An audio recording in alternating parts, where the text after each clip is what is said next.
sister. How are you? Thank you, Mandla. I'm good. Thank you. Yeah, I mean, we find you here in South Africa, and we find you that you are following a big story that has come out in South Africa again. Now we find out that there's a next level that is taking part. Maybe let's start here. Who is Shamilla Patha? Shamilla Patha is one of the We the People. I belong to South Africa. I'm a child of South Africa. And I am just one ordinary person that's like everybody else in South Africa, expecting to see big things happen in our country for many years, well, actually since 1994. And it's just not happening, Mandla. We are hearing a lot this, we are the people. We travel around the continent and we hear people, every time we call them activists.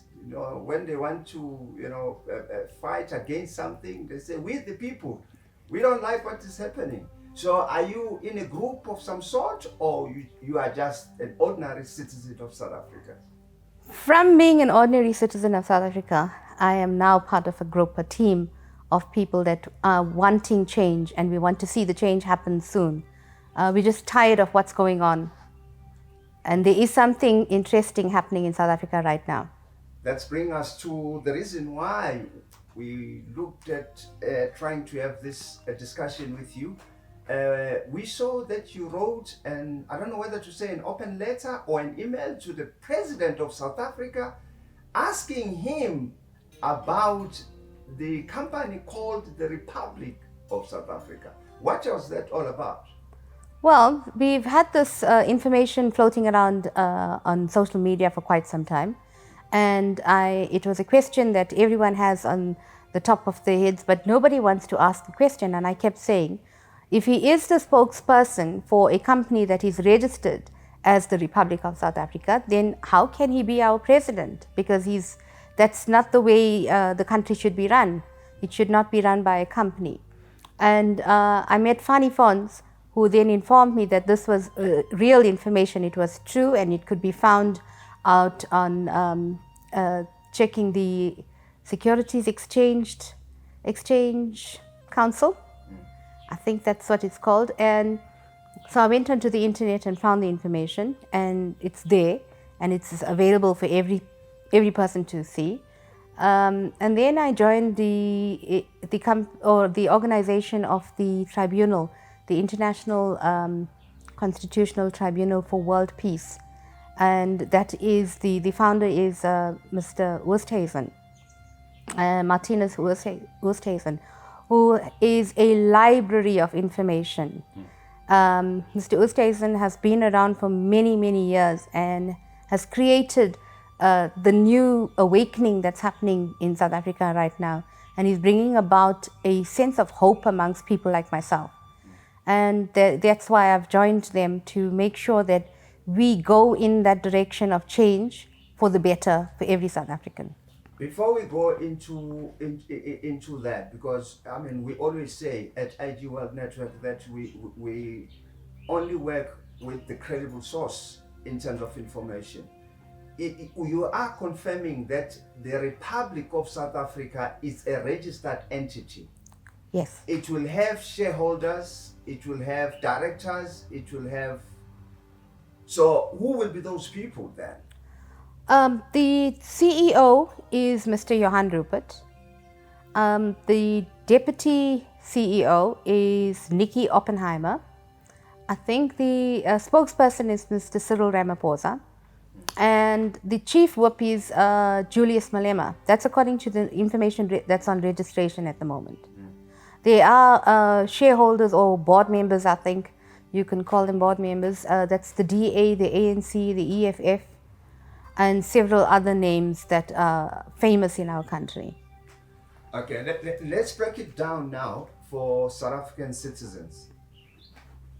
You are saying this entity is registered as a business, and the representatives in this entity is what we know, the political parties. Yes. In South Africa, which will be your leading political parties. Yes.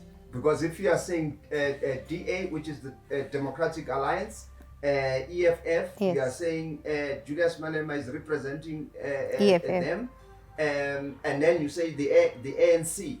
Now we know that the ANC has different structures. They'll have the Youth League, they'll have the MK veterans, they'll have the Women's League. There are all those structures represented there, or it's the entire organization? I think it's the entire organization, but I think they also mentioned the MK veterans as well as a separate entity. But the ANC is mentioned, and I assume it is the entire body. We're asking that in the background that because we will know that the MK veterans, for example, they are registered as well as an entity. Yes. But I will not know that they will go to the extent that they are registered in the international, stock exchange. Yeah. But very interesting that you say this, because the question that we've been asking our viewers, and more especially South Africa just came out of elections, is say, do they still believe that the party system works in this country? I really want to laugh at that question because it's hilarious. If you have a company that has shareholders that share the same kind of ideas and ideology to run a business, how are we looking at them as separate parties to look after the interests of South Africans in terms of parties, in terms of having their own visions, their own ideologies? No, you can't, because they're all one company. They're all part of one being, one body. So I don't know if they think all South Africans are fools, but I think South Africans need to wake up and look at the real picture here. So have you had any feedback from the president since you wrote to him? Unfortunately not. I expected him to reply because it's a very, very important question that's on everyone's minds at the moment. Tell us, yes or no? And there could only be one answer, a yes or a no.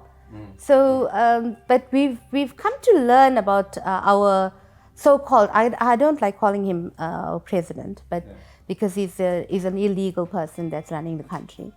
There's something that we learn about him, as we go along the years that he's been in power now, and that he's an evasive man.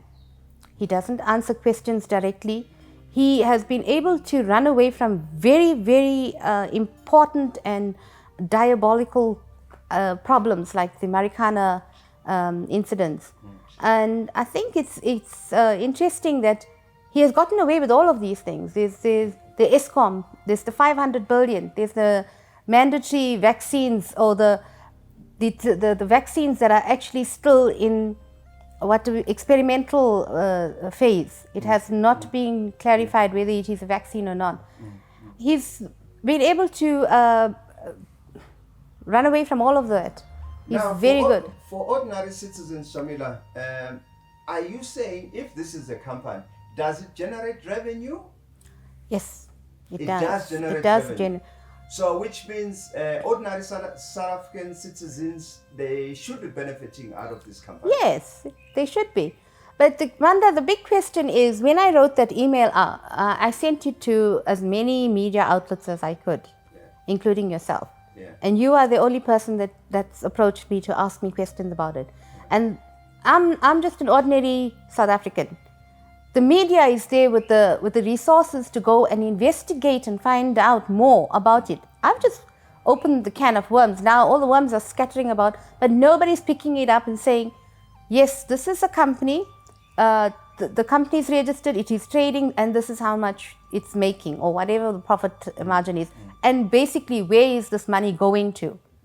These are such important questions. Why doesn't the media find it important enough to question? Is it because it's Mr. Ramaphosa and the cabal, or Nikki Oppenheimer and Rupert, whoever they are? I don't know them.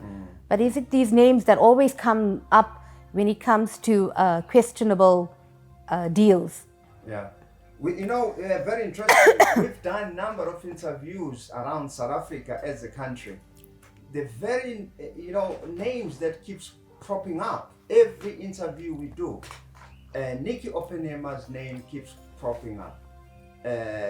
Johan Roberts' name keeps cropping up.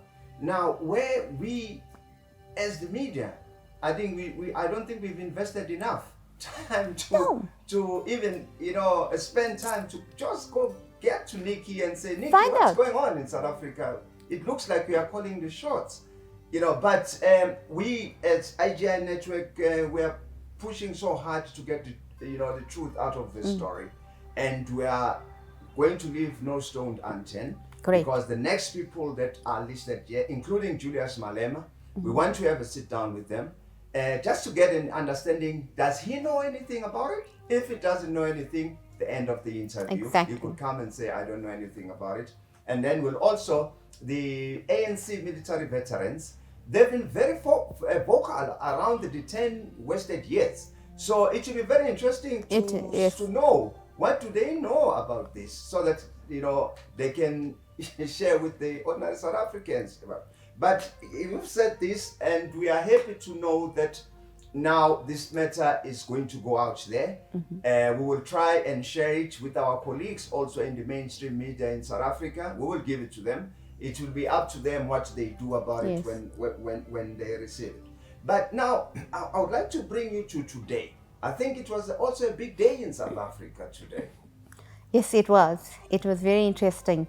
The International Constitutional Tribunal for World Peace, together with the World Martial Authority, and myself and a few others, visited the South African police force today in Pretoria, at their head office. I think we saw a brigadier that's in charge of cold cases, that is going to investigate all of the charges that have come up against Mr. Ramaphosa, F.W. de Klerk, Maria Ramos, Zondo Commission. There's quite a few charges that have come up, but also the International Constitutional Tribunal for World Peace has been in the process over the past couple of weeks to how can I say it? They started to a process to bring justice to the people and to uncover all of the things that has been going wrong, and to also bring about the law, the real law. I'm not explaining it properly, but I'm sure when you get to chat to Mr. Oosthuizen, he'll be better equipped to give you the information on what they're doing. But there's over 3,500 charges that will be served very, very soon. I know people are waiting for it since the 18th of October. Yes. But because it's a legal process, there's things that need to happen prior to the arrest taking place. And we're waiting very, very anxiously for this arrest, and it is going to happen because the information and the evidence that we have, or that the tribunal has, is excellent. The complainants are valid complainants, and I think there are some people in South Africa that are prepared to ask the question and to stand up and say, we want the answers. And that's the people I want to stand with. Okay, let's bring it today. How many people their cases were submitted today within the South African Police Services headquarters? Wow, I wouldn't be able to tell you offhand. Just help our viewers, just give us 3-4 names that are in that list. Well, the Maria Ramos. Maria Ramos? Yes. Why will be Maria Ramos charged? She and F.W. de Klerk were involved in the devaluation of the rand a few years ago through a underhanded process. So is that a crime? Yes, it is. It's a very big crime. South Africans lost money. Is there proof and evidence? Yes, of that? there is. Actually, it was out in the in the media. It's public knowledge of what she did. She admitted to it. I think. I'm sure that was the right thing. She did admit to this information that she had done. For us, what we were given in the media is that they were going to do a mini boycott of the rand. No. It was not like that. It was very simplified to us as a media. Yeah, but I think that maybe Fanny Fonse or Mr. Oosthuizen would be able to explain that better than I could. Okay. Yeah. Now, in that list, so what will be the next step now? The cases have been submitted. So is the investigation now going to start, or the cases have already been investigated? It's the follow-up process then? A lot of the cases, everything's not the same, Manda. Everything's got their own process that has to be followed. a lot of the work that has been given to the police have already been investigated, and the information and the evidence is in their files, which was handed over today to the police. The 3,000 plus charges that have come through the International Constitutional Tribunal is something different from the cases that have been investigated and handed over through. It was handed to the Zondo Commission as well, who refused to go and look at it or investigate it or take it any further. I think the Hawks also had sight of it. But there's different processes that's going to take place. Yeah. But because it is a legal process as well, I don't think I'm at liberty to tell you exactly what is in that documentation. Okay. But it's happening, and it's a very, very exciting time for South Africa.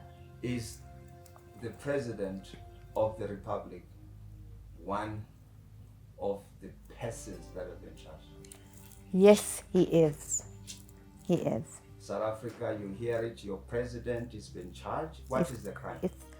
It's corruption. Corruption? It's What genocide. corruption? There's genocide. Genocide. Maybe I need to get more information to give to you on that. Yeah. But it is very, very serious crimes that he has committed. Yeah. And the founder of the ICTWP will be able to tell you more on that one. So the case is open Yes, in the normal process. the normal process. So is ID is within the system of the South African police? Yes, services? it is. And Interpol, because this is an international investigation. It's not just a local investigation. And Interpol. And Interpol. So you hear it, South Africans, your president is under serious investigation with serious crimes that he has committed, that has been investigated in. We hope that justice at the end of it all will prevail. Yes. Which we call on IGI World Network that sanity must prevail, because we always try to find these stories and find closure into them. Shamilla, you've been a great guest. Thank you very much for updating Africans and South Africans in terms of what is happening in South Africa. It is a big story indeed that broke out again today in Johannesburg, South Africa. Until next time, IGI World Network viewers, adios. Thank you, Vandana. Thank you.